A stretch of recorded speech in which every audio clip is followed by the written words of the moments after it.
Hello friends, ఈరోజు ఈ వీడియోలో నీట్ యూజీ 2024 ఎగ్జామ్కి ఆల్రెడీ స్టూడెంట్స్ వెళ్ళారు, ఎగ్జామ్ రాసేశారు.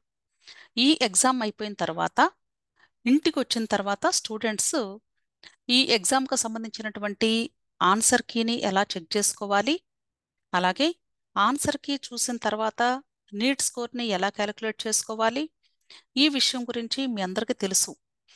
ఎందుకంటే ఎవ్రీడే వీళ్ళు గ్రాండ్ టెస్టులు రాశారు, వాళ్ళ స్కోర్ని క్యాలిక్యులేట్ చేసుకోవటం కూడా వాళ్ళకి తెలుసు.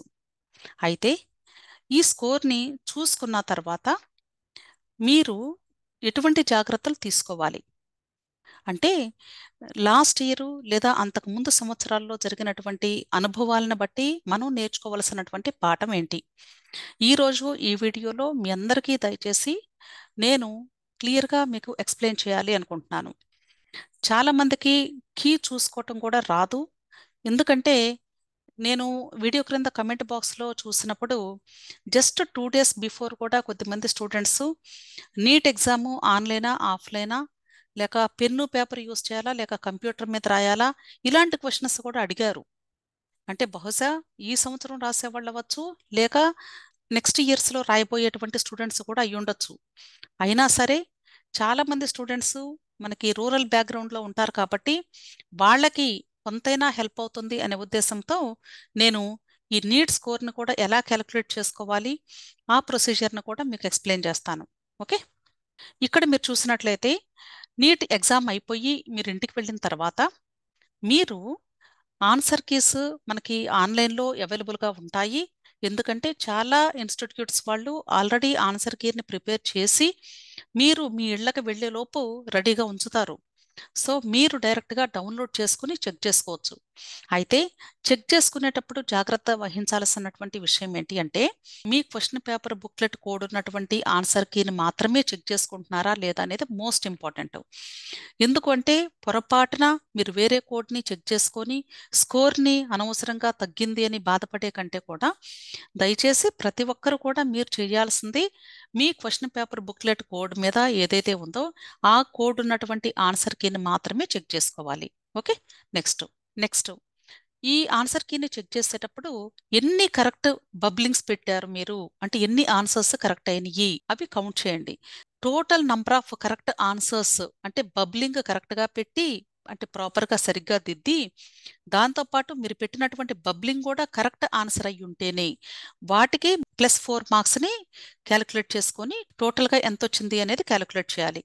నెక్స్ట్ ఎన్ని రాంగ్ ఆన్సర్స్ అయినాయి, అంటే టోటల్ నంబర్ తీసుకుంటే చాలండి, అన్ని రాంగ్ ఆన్సర్స్ ఇంటూ -1 వేయండి. ఎందుకంటే నెగిటివ్ మార్కింగ్ ఉంది కాబట్టి సపోజ్ మీకు ఒక 20 క్వశ్చన్సే రాంగ్ ఆన్సర్స్ అయినాయి అనుకోండి, లేదా బబ్లింగ్ సగం పెట్టినా లేదా వేరే మెథడ్స్లో రాంగ్ బబ్లింగ్ మెథడ్ చేసినా సరే అవన్నీ కూడా నెగిటివ్ మార్క్ ఎంతే వెళ్తాయి. కాబట్టి ఆ టోటల్ కౌంట్ ఇంటూ -1 వేసుకోండి. అంటే 20 క్వశ్చన్స్ మీరు రాంగ్ అయితే -20 మార్క్స్ అని మీకు అర్థం అవ్వాలి. ఓకే, నెక్స్ట్ టోటల్ స్కోర్ని క్యాలిక్యులేట్ చేసుకోవాలి. అంటే అసలు ఫైనల్గా ఎంత వచ్చింది మీ ఆన్సర్ కీకి స్కోరు. ఇక్కడ నేను ఒక ఫార్ములా కూడా పెట్టానంటే, number of correct answers into +4, అంటే ఎన్ని కరెక్ట్ ఆన్సర్స్ అయినాయి. సపోజ్ మీకు 100 క్వశ్చన్స్ కరెక్ట్ అయినాయి అనుకోండి, సో 100 ఇంటూ +4 అంటే 400 మార్క్స్ అవుతాయి, అంతే కదా. అలాగే number of wrong answers into -1, అంటే 20 క్వశ్చన్స్ రాంగ్ అయినాయి అనుకున్నాం కదా ఇంతకు ముందు, సో -20 అవుతుంది. 400 ప్లస్ -20 అని అర్థం, అప్పుడు 380 మార్క్స్ అని అర్థం. అంటే ఇలా ఈ ఫార్ములాని యూస్ చేసుకొని క్యాలిక్యులేట్ చేసుకోవాలి. ఓకే, దీనికి నేను ఒక ఎగ్జాంపుల్ కూడా ఇచ్చానండి, అర్థమవుతుంది అని. నంబర్ ఆఫ్ కరెక్ట్ ఆన్సర్స్ అంటే 120 కరెక్ట్ ఆన్సర్స్ అయినాయి టోటల్గా క్వశ్చన్స్, దీనికి మనం +4 వేసుకోవాలి కదా ఈచ్ క్వశ్చన్కి కూడా, కాబట్టి 120 ఇంటూ +4 అంటే +480 మార్క్స్, 480 మార్క్స్. అలాగే నంబర్ ఆఫ్ రాంగ్ ఆన్సర్స్ 40 అనుకుంటున్నాను నేను ఇక్కడ. So score for wrong answers ఎంత వస్తుంది, 40 ఇంటూ -1 అంటే -40 వస్తుంది. ఇప్పుడు టోటల్ చేయాలి కదా, అంటే ఈ రెండు యాడ్ చేయాలి, +40 ప్లస్ -40. సో ఇక్కడ మనకి ఎంత వస్తుంది, 440 వస్తుంది. ఇదే మనకి ఫైనల్ స్కోర్. ఇలా మీరు మీ కీలో జాగ్రత్తగా చూసుకొని కౌంట్ చేసుకోండి. ఓకే, నెక్స్ట్ మీరు ఒకసారి మీ స్కోర్ని క్యాలిక్యులేట్ చేసుకున్న తర్వాత మరలా ఒక 2 సార్లు కౌంట్ చేసుకోండి. అంతేకాదు మీరు ఒకే కీతో కాకుండా ఒక 2-3 పర్సన్స్ కూర్చొని డిఫరెంట్ కీస్తో కూడా చెక్ చేసుకోండి. ఓకే, ఒకవేళ కొన్ని కీస్లో మిస్టేక్స్ ఎక్కువ ఉండొచ్చు. కాబట్టి మీరు కనీసం అట్లీస్ట్ 2 డిఫరెంట్ కీస్తో చెక్ చేసుకుంటే మంచిది. ఓకే, అది కూడా 2 to 3 టైమ్స్ మీరు రీచెక్ చేసుకోండి జాగ్రత్తగా. నెక్స్ట్, మీరు రీచెక్ చేసుకొని అయిపోయిన తర్వాత మీరు 2 to 3 టైమ్స్ చెక్ చేసుకున్నారు, అలాగే విత్ 2 డిఫరెంట్ కేసు కూడా చెక్ చేసుకున్నారు. అంతా అయిపోయిన తర్వాత మీకు ఫైనల్ స్కోర్ వచ్చేసింది. సో మీ ఫైనల్ స్కోర్ని ఇప్పుడు ఫోన్లు చేసుకొని అందరికి షేర్ చేయటము, లేక ఇంట్లో సెలబ్రేషన్స్ చేసుకోవటము, పార్టీస్ చేసుకోవటము ఇలాంటివి వద్దు. మీరు మీకు వచ్చినటువంటి స్కోర్ని హోల్డ్లో పెట్టుకోండి. అంటే మీకు ఒక ఐడియా వచ్చేసింది ఇంత స్కోర్ వచ్చింది అని. అంతేగాని దాన్ని అందరికీ రివీల్ చేయొద్దు, ఎవ్వరికి కూడా, ఎక్సెప్ట్ యువర్ పేరెంట్స్. సో మీ సొంత ఇంటిలో మీ తల్లిదండ్రులు, మీ బ్రదర్స్ సిస్టర్స్కి తప్ప మీ రిలేటివ్స్కి కూడా ఎవరికి ఈ స్కోర్ని రివీల్ చేయొద్దు. చాలా మంది ఫోన్ చేసి అడుగుతూ ఉంటారు, ఎంత స్కోర్ వచ్చింది, ఎంత స్కోర్ వచ్చింది. ఈ ఎగ్జామ్ అయిపోయిన దగ్గర నుండి మీకు ఫోన్ కాల్స్ ఎక్కువ అవుతూ ఉంటాయి. సో దయచేసి మీరు ఎవరికి రివీల్ చేయొద్దు.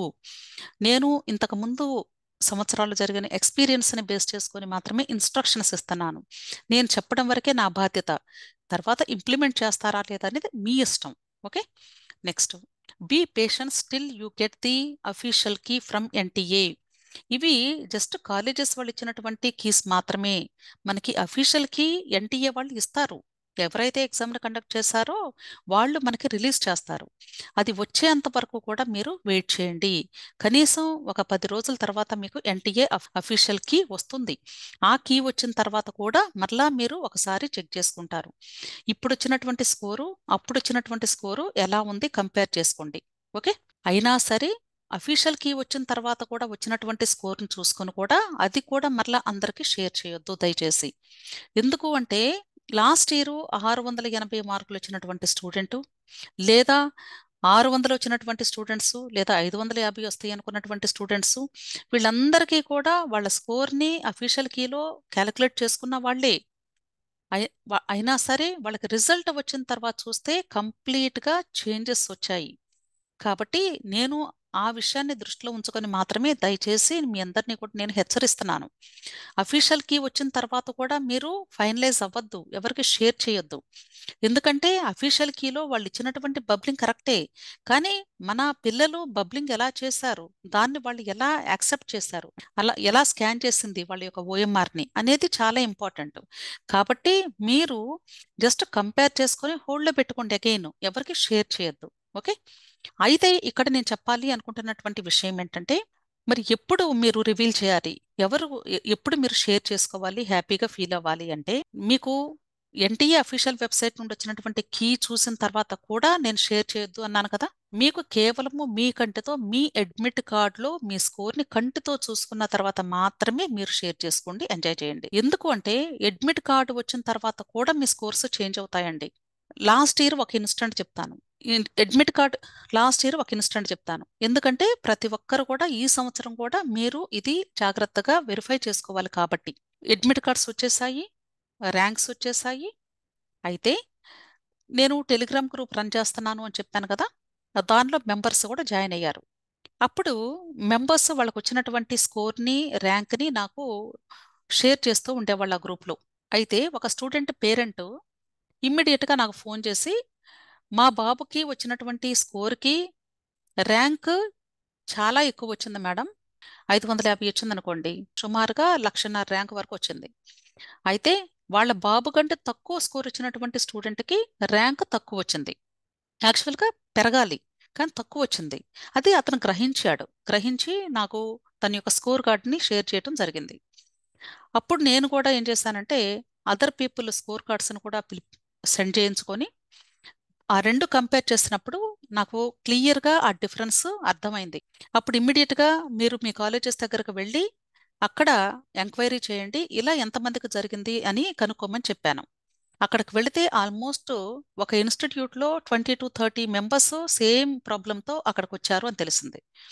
అప్పుడు మేము చేసినటువంటి పని ఏంటంటే, ఇమ్మీడియట్గా ఎన్టీఏకి అఫీషియల్ ఈమెయిల్ ఐడి ఉంది కాబట్టి ఆ ఈమెయిల్ ఐడికి స్టూడెంట్ యొక్క రిజిస్టర్డ్ ఈమెయిల్ ఐడి నుండి మాత్రమే ఈ ప్రాబ్లమ్ని మెన్షన్ చేస్తూ క్లియర్గా డిస్క్రిప్షన్ రాసి ఈ యొక్క స్కోర్ కార్డ్ని అటాచ్ చేసి, అదర్ పీపుల్ యొక్క స్కోర్ కార్డ్ను కూడా అటాచ్ చేసి, ఇలా వచ్చింది అని కంపారిటివ్గా చూపించడం కోసం కంప్లైంట్ ఇచ్చినప్పుడు స్కోర్ కార్డ్ను కూడా అటాచ్ చేసి మేము మెయిల్స్ పంపించినప్పుడు ఎన్టీఏ వాళ్ళు ఇమ్మీడియట్గా వాళ్ళు రెస్పాండ్ అయ్యి we are sorry for the inconvenience అని ఒక మెసేజ్ను పంపించి మరలా అప్డేటెడ్ అడ్మిటెడ్ కార్డ్ని ఆ మెయిల్కి సెండ్ చేయడం జరిగింది.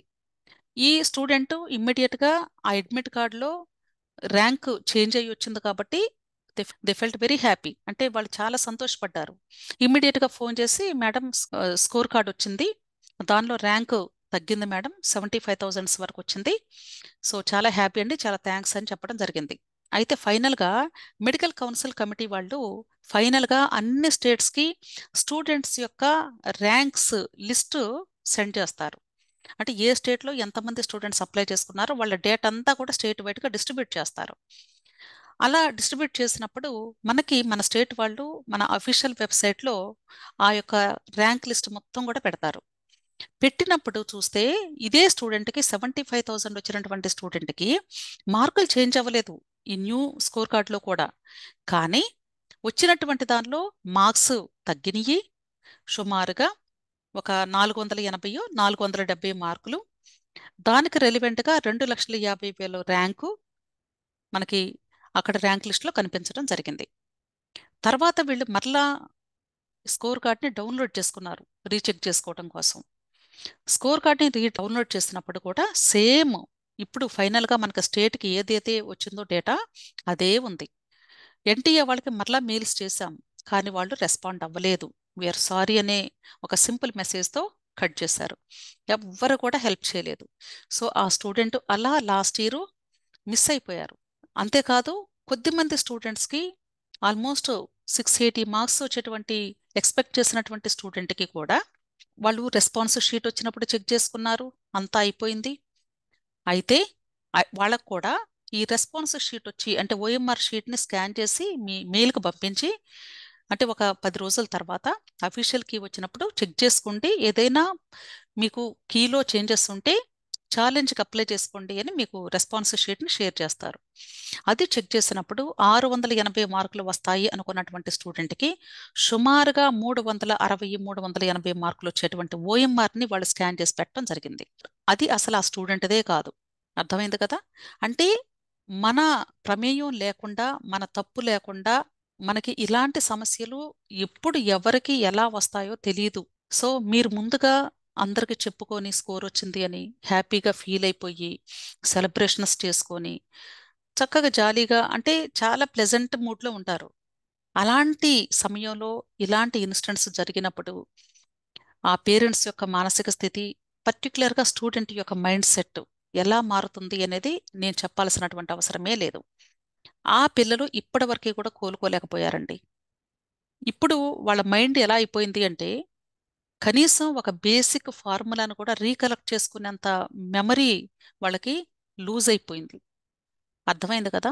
సో ఇలాంటి మిస్టేక్స్ మీ ఇంట్లో మీ పిల్లలకి జరగకూడదు అని ఒక అవేర్నెస్ క్రియేట్ చేయాలి అని మాత్రమే నేను ఈ వీడియో మీకు షేర్ చేస్తుంది.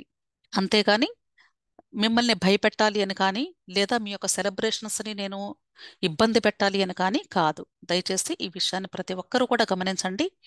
ఏదైనా పొరపాటు నేను మాట్లాడి ఉంటే దయతో క్షమించండి. ఓకే, సో మీ అందరికీ అర్థమైంది అనుకుంటున్నాను. సో మీరు మీ ఫైనల్ అడ్మిట్ కార్డ్ వచ్చి మీ ప్రాసెస్ కంటిన్యూ అవుతూ స్టేట్ లిస్ట్లో కూడా మీ ర్యాంక్ని మీరు కళ్ళతో చూసుకునేంత వరకు దయచేసి ఎవరికి కూడా మీ యొక్క డేటాని షేర్ చేయకండి, మీ యొక్క స్కోర్ని రివీల్ చేయకండి. మిమ్మల్ని ఎవరైతే స్కోర్ అడుగుతున్నారో వాళ్ళు కేవలము అప్రిషియేట్ చేస్తారంతే. అంత మాత్రాన మనకి ఒరిగేది ఏమీ లేదు. వాళ్ళు అప్రిషియేషన్ వలన మనకి పెద్ద బెనిఫిట్ ఏమీ ఉండదు కదా. అదే ఏదైనా ఇలాంటి మిస్టేక్స్ జరిగినప్పుడు మనకు జరిగేటువంటి డ్యామేజ్తో పోలిస్తే వాళ్ళు ఏమైనా అనుకోనివ్వండి, మొహమాటం లేకుండా ఈ విషయం చెప్పండి. లేదంటే ఒక పని చేయండి, మిమ్మల్ని ఎవరైనా స్కోర్స్ అడుగుతూ ఉంటే ఈ వీడియోని వాళ్ళకు కూడా షేర్ చేయండి. అప్పుడు ఇంకా మిమ్మల్ని ఎవ్వరూ అడగరు. అర్థమైంది కదా? సో మీ పిల్లల భవిష్యత్తు కోసం మాత్రమే నేను ఆలోచించి ఈ వీడియోని చేస్తున్నాను. ఓకే, సో ఎవరైతే నా వీడియోస్ని అంటే మీకు యూస్ఫుల్గా ఉన్నాయని భావిస్తారో వాళ్ళు తప్పకుండా నా వీడియోస్ని సబ్స్క్రైబ్ చేసుకోండి. 2 ఛానల్స్ ఉన్నాయండి. ఇంగ్లీష్లో కూడా నేను ఒక ఛానల్ స్టార్ట్ చేశాను. ఎందుకంటే అదర్ స్టేట్స్ వాళ్ళు చాలామంది ఇంగ్లీషు హిందీలో వీడియోస్ చేయమంటున్నారు. నాకు హిందీ రాదు కాబట్టి ఇంగ్లీష్లో నేను ట్రై చేస్తున్నాను. ఒకవేళ అక్కడ ఏదైనా సరే ఇంగ్లీష్ కమ్యూనికేషన్ ప్రాబ్లమ్స్ ఉన్నా సరే నేను సాధ్యమైనంత వరకు కంటెంట్ని మీకు అర్థమయ్యేలాగా ఎక్స్ప్లెయిన్ చేయగలుగుతున్నాను అనుకుంటున్నాను. మీకు ఇంగ్లీష్లో వీడియోస్ కావాలి అంటే ఆల్ ఎగ్జామ్స్ ఇన్ఫో అనే యూట్యూబ్ ఛానల్ని సబ్స్క్రైబ్ చేసుకోండి. అలాగే తెలుగులో కావాలి అంటే మెన్లో ట్యూటోరియల్స్ని సబ్స్క్రైబ్ చేసుకోండి. ఇంకా ఎవరైనా సబ్స్క్రైబ్ చేసుకునే వాళ్ళు ఉంటే దయచేసి ఈరోజు మీరు తప్పకుండా సబ్స్క్రైబ్ చేసుకోండి. ఓకే, అంతేకాదు నీట్ ఎగ్జామ్ అయిపోయింది, స్కోర్స్ కూడా మీరు చూసుకుంటున్నారు. నెక్స్ట్ చేయాల్సినటువంటిది ఏంటి? కౌన్సిలింగ్ గురించి అవేర్నెస్ తెచ్చుకోవటం. కౌన్సిలింగ్ ప్రాసెస్ అనేది ఆల్మోస్ట్ ఒక 4 to 5 months మినిమం ఉంటుంది.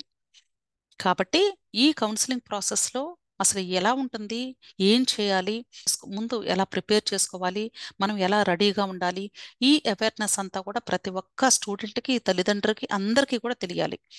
మేజర్గా పేరెంట్స్కి మాత్రము 100% తెలిసి ఉండాల్సిందే. స్టూడెంట్ ఎగ్జామ్ అయిపోయేంత వరకే వాళ్ళ డ్యూటీ అండి పాపం. సో వాళ్ళు ఎగ్జామ్ చక్కగా రాశారు కాబట్టి పిల్లలు, వాళ్ళకి కొంచెం రెస్ట్ ఇచ్చి మీరు పేరెంట్స్ తప్పకుండా ఈ నీట్ కౌన్సిలింగ్కి సంబంధించి అవేర్నెస్ తెచ్చుకోండి. దీనికి సంబంధించి ఈ టెలిగ్రామ్ గ్రూప్ లింక్ కూడా నేను ఈ వీడియో క్రింద డిస్క్రిప్షన్ బాక్స్లో ఇస్తాను. అలాగే కమెంట్ బాక్స్లో కూడా, అలాగే కమెంట్ సెక్షన్లో కూడా నేను లింక్ చేస్తాను. మీకు ఇంట్రెస్ట్ ఉంటేనే ఈ టెలిగ్రామ్ గ్రూప్లో జాయిన్ అవ్వండి. ఎవరిని కూడా నేను బలవంతం చేయటం లేదండి, కానీ ఇది పెయిడ్ టెలిగ్రామ్ గ్రూప్ మాత్రమే. 15 రోజులకి 300 రూపాయలు, 1 మంత్కి 600 రూపీస్, 6 months తీసుకుంటే 3500 రూపాయలు. జస్ట్ మీరు మీ మొబైల్లో టెలిగ్రామ్ యాప్ని పెట్టుకోండి ఫస్ట్. ఆ తర్వాత ఈ వీడియో క్రింద నేను ఇచ్చేటువంటి లింక్ మీద క్లిక్ చేసి మీ phone number, email ID enter చేసినట్లయితే పేమెంట్ అడుగుతుంది. యూపీఐ యాప్స్ కూడా యూస్ చేసి పేమెంట్ చేసుకోవచ్చు. ఆ పేమెంట్ అయిపోయిన వెంటనే ఇమ్మీడియట్గా రిజీ వాళ్ళు మీకు మీ వాట్సాప్ నెంబర్కి జాయినింగ్ లింక్ పంపిస్తారు. ఆ జాయినింగ్ లింక్ మీద క్లిక్ చేసినట్లయితే ఆటోమేటిక్గా టెలిగ్రామ్ గ్రూప్లోకి మీ పేరు యాడ్ అవుతుంది. అప్పుడు మీరు 24/7 నాతో ఇంటరాక్ట్ అయ్యేటువంటి అవకాశం ఉంటుంది. కేవలము టెలిగ్రామ్ గ్రూప్ ద్వారా మాత్రమే నేను మీకు హెల్ప్ చేయగలుగుతాను. ఎందుకంటే ఇప్పుడు నీట్ ఎగ్జామ్కి ఇచ్చేటువంటి సలహాలు అయితే జస్ట్ అక్కడ కమెంట్ బాక్స్లో టైప్ చేస్తే సరిపోతుంది. కానీ NEET counselling is different from examination.